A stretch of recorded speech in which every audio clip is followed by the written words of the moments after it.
انا عايز افاجئك يا صاحبي واقول لك ان الشيطان مش بس شاطر، ده الشيطان عبقري. الشيطان مدرسة. انا اتعلمت من الشيطان خلال ال3 شهور اللي فاتوا حاجات ما اتعلمتهاش في عمري كله. وقبل ما تدخل تشتمني او تفتكر ان انا شخص سيء، فاللي هو لا يا جماعة، انا مش بمجد في الشيطان، ولكن مريت بتجربة حرفيا الشيطان اداني فيها درس، علم عليا تعليمة ما اتمنهاش لألد اعدائي. وفي الفيديو ده انا هحكي لك تجربة شخصية بسيطة، والأهم هحكي لك إيه اللي أنا اتعلمته من التجربة دي. وأعتقد إن ده هيفرق كتير جدا في تجربة أي حد وهو بيمر بانتكاسة أو بيمر بوضع سيء بعد التزام. فبدون كلام كتير خلينا ندخل في صلب الموضوع. ولو انت تعرفني فأحلى مسا عليك، ولو انت ما تعرفنيش فانا ما اختلفش كتير عن صاحبك اللي بيقرا كتير وبيجرب كتير وبيجي يحكي لك عن كل حاجة جديدة عارفها او جربها. الموضوع ابتدى في رمضان اللي فات، لما جيت قبل رمضان بكام يوم قعدت كده مع نفسي وواجهت نفسي بان انا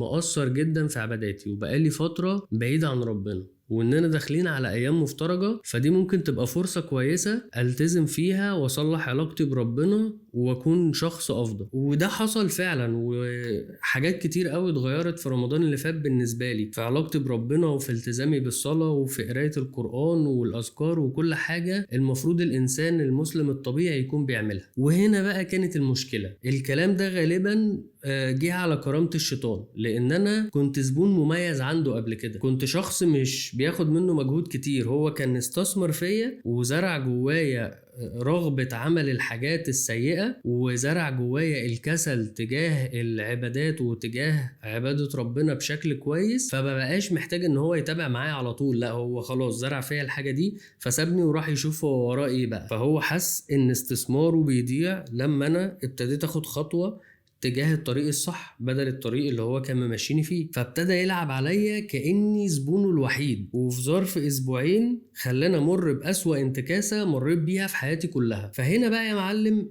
اكتشفت كمية حاجات في المنهجية اللي الشيطان بيشتغل بيها على دماغنا وعلى مشاعرنا وعلى أفكارنا وعلى قراراتنا عشان يخلينا نبعد عن ربنا أكتر ونعمل حاجات غلط أكتر، وكمان ما نحسش بالذنب تجاهها. فيجي أول حاجة بقى يعملها معاك إيه؟ يلعب في المسميات، يخلي الحاجات الوحشة يديها كده مسمى جميل عشان انت تحس انها عادي انها تتعمل، ويخلي الحاجات الصح اللي انت ممكن تعملها يديها مسمى وحش او سلبي عشان انت تقفل منها من غير ما تاخد بالك. زي ان انت مثلا حاجة من الحاجات الكويسة ان انت تبقى بتتعامل بشكل كويس مع الناس، وان انت ما بتبقاش بتجرح الناس بأي كلمة، وانت بتحاول تكون الشخص اللي بيراعي مشاعر الناس حواليك. فهو يوهمك ان انت كده شخص منافق، فيخليك تتحول لان انت تبقى شخص كلامه جارح ممكن يجرح الناس اللي قدامه، لمجرد ان انت ما تبقاش شخص منافق زي ما هو فهمك وزرع جوه دماغك فكرة ان انت لو بقيت شخص كويس بتتكلم مع الناس بطريقة كويسة فانت كده شخص منافق. فهو كده هنا هو حرفيا عمل العكس، هو كده عكس الموازين، خلى التعامل مع الناس بشكل كويس ومراعاة مشاعرهم حط عليها ليبل ان ده نفاق، وخلى ان انت جرح الناس بالكلام ومصارحتهم بشكل جارح لعيوبهم بدون ما يكون في مساحة ان انت تعمل كده، خلاها دي صراحة وان انت كده شخص حقاني. وقيس على كده بقى حرفيا حاجات كتير، كل حاجة غلط هو بيحاول يزينها في عينك وبيديها مسمى كويس يرغبك فيها اكتر، وكل حاجة حلوة بيحاول ان هو يديها مسمى وحش او مسمى سلبي فيقفلك منها اكتر. نيجي بقى للنقطة التانية اللي هو التشكيك في النية، بنفس لعبة المسميات برضو. يجي لك على الحاجات الحلوة اللي انت بتعملها، الاعمال الكويسة اللي انت بتعملها، يزرع لك جواها نقطة الرياء. فيقول لك مثلا لو انت اديت لشخص غلبان فلوس في الشارع وحد شافك فانت كده يا معلم ده رياء، انت بتعمل ده عشان ترضي الناس وعشان الناس تقول عليك شخص كريم وبتساعد غيرك، لكن انت في الحقيقة مش كده. فهو هنا حرفيا بيخليك تشك في اي عمل صالح تعمله، ويخليك تسيب الاعمال الصالحة اللي انت بتعملها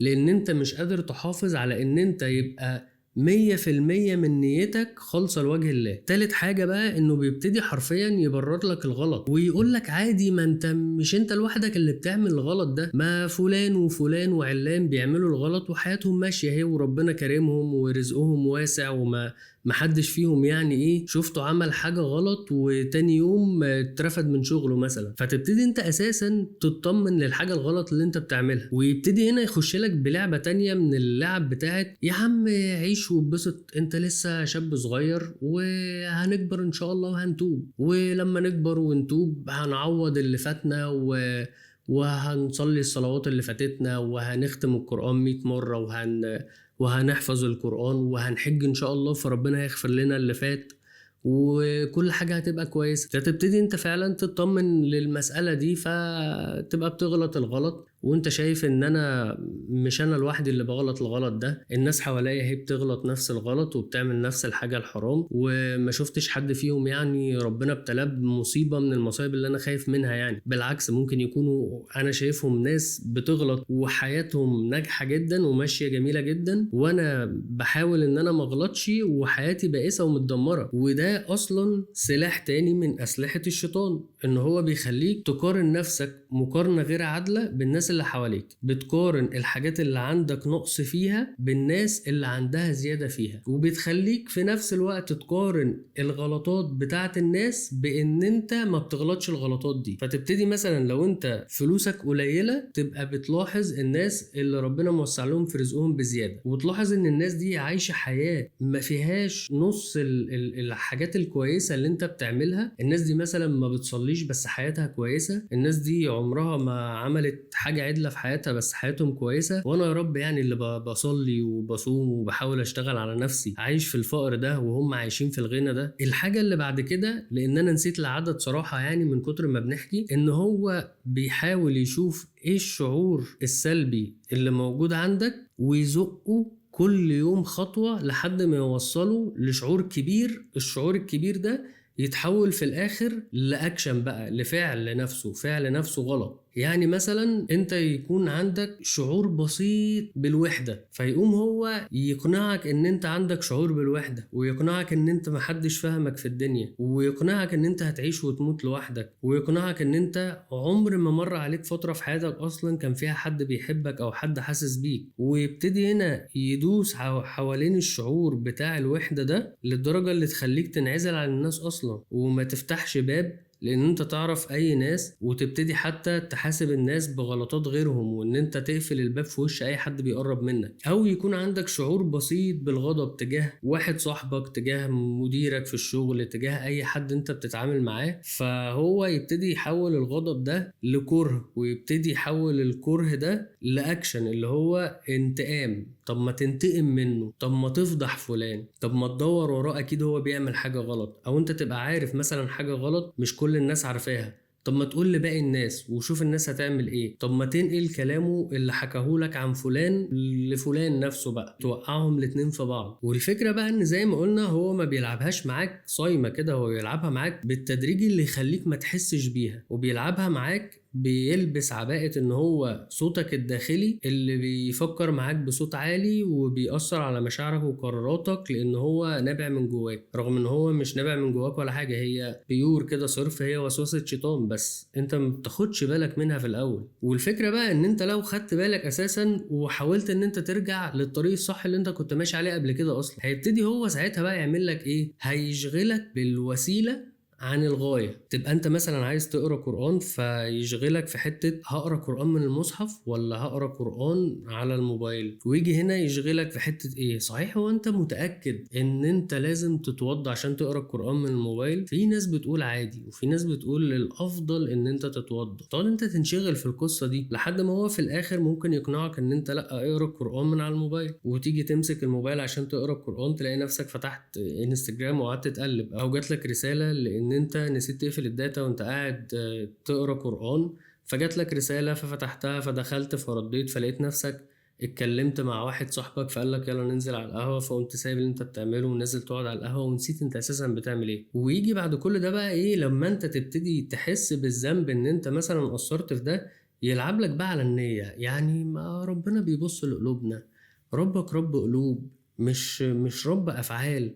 ولعلمك ناس كتير قوي بتعمل عبادات بس قلبها ما بيكونش حاضر. فان انت يبقى قلبك سليم وقلبك حاضر ده اهم بكتير من ان انت تعمل العبادة وقلبك مش حاضر. طب ايوه، ما هو الحل وقتها ان انت تعمل عبادات وتحاول يكون قلبك حاضر وتكون خاشع فيها، مش ان انت تسيبها خالص. لان انت طول ما انت قلبك سليم هتبقى احسن من اللي بيعمل الحاجة دي وقلبه مش سليم. فانت تبتدي ان انت تقتنع بحاجة زي كده. وخصوصا لما يقعد يقولك طب ما الناس اللي في الجامع دي، انت في جامع معين انت بتروح تصلي فيه، وفي ناس كتير بتصلي ما بتفوتش صلاة، انت كل ما بتدخل الجامع بتلاقي الناس دي بتصلي، والناس دي لسه حياتها وحشة، اللي عنده مرض لسه المرض عنده، واللي فقير لسه فقير وما اختناش.